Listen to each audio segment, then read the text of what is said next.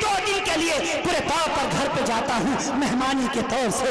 والدہ کہتی بیٹے ایک دن رک جاؤ. میں کہتا ہوں نہیں امی جان فروخ آباد کے میرے بھائی میرا انتظار کر رہے ہیں.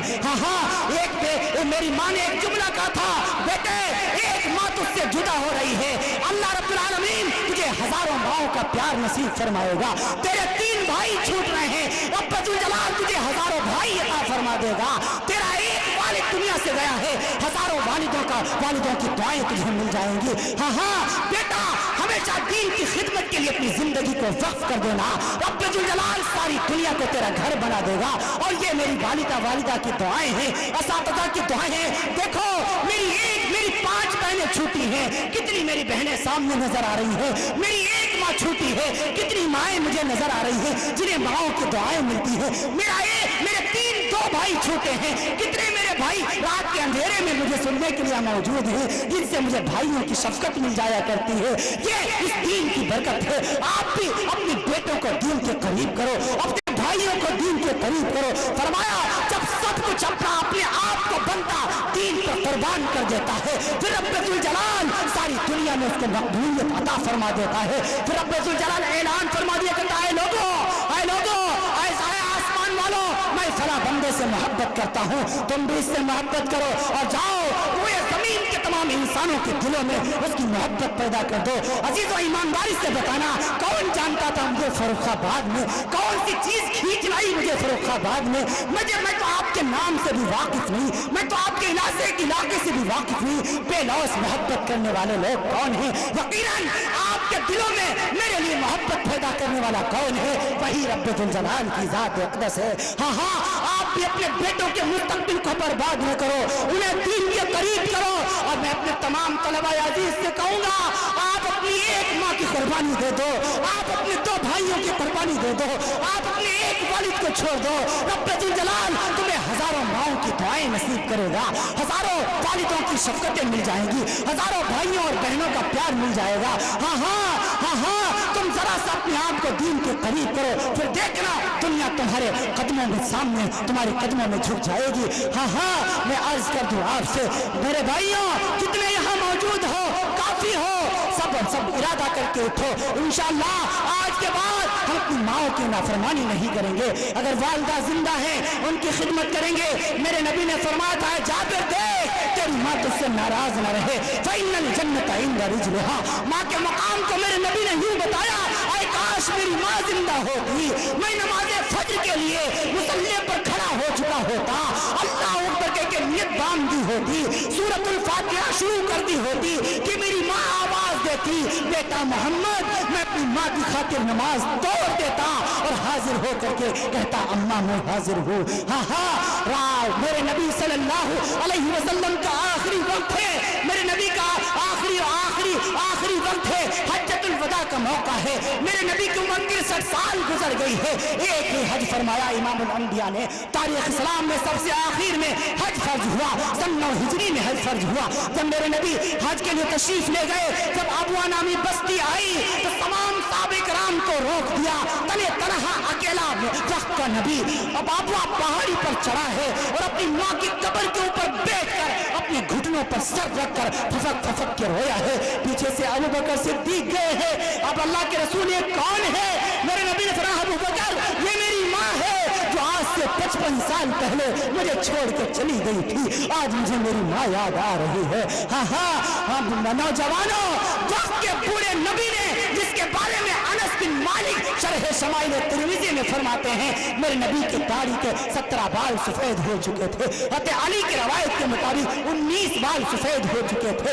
وقت کے بوڑھے نبی نے اپنی ماں کی قبر پر رو کے امت کے نوجوانوں کو پیغام دیا ہے, اے امت کے نوجوانوں مائیں بھلانے والی چیز نہیں ہے, ماؤں کو بھلایا نہیں جاتا بلکہ ہمیشہ ان کو یاد رکھا جاتا ہے. موسیٰ علیہ السلام سے میرے رب نے فرمایا اے موسیٰ کہ جنت میں تیرا ساتھی ہوگا, وہ ایک نوجوان ہوگا, وہ گوشت بیچنے والا ہوگا, موسیٰ علیہ السلام نے کہا یا اللہ میرا ساتھی گوشت بیچنے والا؟ فرمایا ہاں میری مرضی، جس کو مرضی تیرا ساتھی بنا دوں، جس کو مرضی تیرا ساتھی بنا دوں۔ کہا اللہ نام کیا ہے، رہتا کہاں ہے، رنگ کیسا ہے، ملاقات کرنا چاہتا ہوں۔ رب نے وحی کے ذریعے سے بتا دیا فلاں جگہ اس کی گوشت کی دکان ہے، نام اس کا یہ ہے، رنگ اس کا یہ ہے۔ موسیٰ علیہ السلام آ گئے، کیا دیکھا؟ وہ نوجوان بیٹھا ہوا ہے، گوشت کے ٹکڑے کاٹ رہا ہے، بیچ رہا ہے۔ شام تک کوئی اس نے ورد نہیں کیا، کوئی وظیفہ نہیں پڑھا۔ حیران ہوئے، پریشان ہوئے، کس عمل پر اللہ اسے جنت میں میرا ساتھی بنائے گا؟ جب شام کو نوجوان چلنے لگا، پیچھے پیچھے موسیٰ علیہ السلام بھی چلنے لگے۔ کہنے لگے بھائی میں مسافر آدمی ہوں، اگر تم چاہو، وہ تھوڑی جانتا ہے کہ یہ موسیٰ ہے، تھوڑی جانتا ہے یہ موسیٰ ہے۔ کہا میں تو مسافر ہوں، اگر اعتراض نہ ہو آج کی رات میں تیرے گھر پہ رکوں۔ کہا مجھے کوئی اعتراض نہیں ہے۔ وہ نوجوان گھر کے اندر آ گیا تو کیا دیکھا؟ گھر کے اندر اس کی بیوی بھی ہے، بچے بھی ہیں، بہنیں بھی موجود ہیں، لیکن ایک کوٹھری ہے جس میں سے ایک بوڑھی سی جان لیٹی ہوئی ہے۔ یہ نوجوان سب گھر والوں کو سلام کر کے اس کوٹھری میں چلا آیا، سلام کیا، السلام علیکم ورحمۃ اللہ، پیشانی کو بوسہ دیا، شاید اس کی ماں تھی۔ موسیٰ علیہ السلام نے محسوس کیا شاید اس کی ماں تھی، پیشانی کو چوما، پیشانی کو بوسہ دیا۔ اس کے بعد سیدھا کچن میں چلا گیا، کچھ گوشت بچا کے لایا ہوا تھا۔ بیوی نے کہا میں بناتی ہوں نا، میں پکاتی ہوں نا۔ تو نوجوان کہنے لگ گیا نہیں، میری ماں نے مجھے بچپن میں کتنے دن تک مجھے پکا کے کھلایا ہے، کیا میں اپنی ماں کو ایک دن بنا کے نہیں کھلا سکتا؟ آج میں اپنی ماں کو اپنے ہاتھوں سے بنا کے کھلاؤں گا۔ اس نے اپنے ہاتھوں سے اس گوشت کے چھوٹے چھوٹے ٹکڑے کاٹے، پھر اسے پتیلیوں میں ڈالا، پھر بھوننے کے لیے رکھا، سالن تیار کیا، آٹا اپنے ہاتھوں سے آٹا گوندھا، روٹیاں بنائی، روٹیاں بنا کے کستری میں جب کھانا تیار ہو گیا تھال میں سجایا، سیدھا اس کوٹھری میں آ گیا اور آ کر کے اپنی اس گود کو کرسی بنا لیا۔ اپنی بوڑھی ماں کو جو اٹھ نہیں سکتی تھی ٹیک لگا کے بٹھایا اور یوں آگے کو ہاتھ لے جا کر کے باریک باریک ٹکڑے کاٹتا چلا گیا، منہ میں ماں کے رکھتا چلا گیا۔ موسیٰ علیہ السلام دیکھ رہے ہیں ماں اور بیٹے کی اس محبت کو۔ وہ بڑھیا تھوڑی دیر کے بعد کہنے لگی، وہ ماں کہنے لگی بیٹا اب بس تھا۔ یہ بیٹا کہہ رہا اماں تھوڑا اور کھا لیجیے، تھوڑا سا اور کھا لیجیے، تھوڑا سا اور کھا لیجیے۔ وہ اصرار کرتا چلا جا رہا ہے۔ وہ ماں کہنے لگی بیٹا اب بس کر۔ ماں کو لٹا دیا، منہ کو صاف کیا، پھر پیر دبانے لگ گیا۔ وہ ماں کہنے لگی بیٹا سارا دن تو تھکا ہارا آیا ہوا ہے، سارا دن تو دکان پہ کام کرتا رہا ہے، جا بیوی تیرا انتظار کر رہی ہے، جا بچے تیرا انتظار کر رہے ہیں، جا بچیاں تیرے انتظار کر رہی ہیں، جا اپنی بیوی بچوں کے پاس چلا جا۔ ہاں نوجوان کہنے لگا اماں جان میں نے وقت کے نبی سے سنا ہے وہ ماں کے قدموں کے نیچے جنت ہوتی ہے، اماں مجھے اس جنت میں بیٹھنے سے منع مت کیجیے گا۔ وہ بوڑھی ماں تھوڑی دیر کے بعد اپنے ہاتھوں کو یوں آسمان کی طرف لرزتے ہوئی اٹھاتی ہے، نہ جانے کیا کہتی ہے۔ موسیٰ علیہ السلام کھڑے دیکھ رہے ہیں، کہا نوجوان یہ کون ہے اور یہ کیا کہہ رہی ہے؟ وہ نوجوان کہنے لگا اب وہ تھوڑی جانتا ہے کہ موسیٰ ہے، کہنے لگا مسافر جی یہ تو میری ماں ہے، ماں تو ماں ہی ہوتی ہے۔ جب بھی میں اس کو کھانا کھلاتا ہوں، جب بھی میں اس کے ہاتھ اور پیر دباتا ہوں، جب بھی میں اس کی سیوا کرتا ہوں، یہ اپنے آسمان کی طرف ہاتھوں کو اٹھا کر کے دعا کرتی ہے، کہتے اے اللہ میرے اس بچے کو جنت میں موسیٰ کا ساتھی بنا دینا، میرے اس بیٹے کو جنت میں موسیٰ کا ساتھی بنا دینا۔ کہاں میں کہاں موسیٰ، میں اس کا ساتھی کیسے بن سکتا ہوں؟ موسیٰ علیہ السلام نے دل ہی دل میں کہا نوجوان تجھے مبارک ہو، تیری ماں کی دعاؤں کو رب نے عرش اعظم پر قبول فرما لیا ہے اور تجھے جنت میں موسیٰ کا ساتھی بنا دیا ہے۔ نوجوانوں تم بھی اپنی ماں کی خدمت کرو، ماں باپ کی دعائیں رد نہیں ہوتی، جتنی زندگی گزری سو گزری، آج سے عہد کر کے اٹھو انشاءاللہ آج کے بعد جو زندگی ہوگی وہ ایک مسلمان کی زندگی ہوگی۔ کہو انشاءاللہ ہم شکلوں سے بھی مسلمان نظر آئیں گے، ہم صورت سے بھی مسلمان نظر آئیں گے، کردار سے بھی مسلمان نظر آئیں گے، اشعار سے بھی مسلمان نظر آئیں گے، محبت کے اعتبار سے بھی مسلمان نظر آئیں گے۔ آج کے بعد انشاءاللہ ہم ایک مسلمان بن کر کے زندگی گزاریں گے۔ وقت بھی کافی ہو چکا، اتنی دیر تک خطاب کرنے کا بالکل بھی ارادہ نہیں تھا۔ آپ حضرات کی دعاؤں کے طفیل رب الجلال نے اتنی دیر پرتو پر بولنے کی توفیق نصیب فرما دی۔ اللہ تعالی ہمیں بھی اور آپ سب کو بھی، کہنے والا بھی ہدایت کا محتاج، سننے والا بھی ہدایت کا محتاج، ہم سب کو کہنے سننے سے زیادہ عمل کی توفیق نصیب فرمائے۔ لیتک تحلو الایام مریرۃ ولیتک ترضى والانعام غضاب ولیت الذی بینی وبینک عامر وبین العالمین خراب۔ واخر دعوانا ان الحمد للہ رب العالمین۔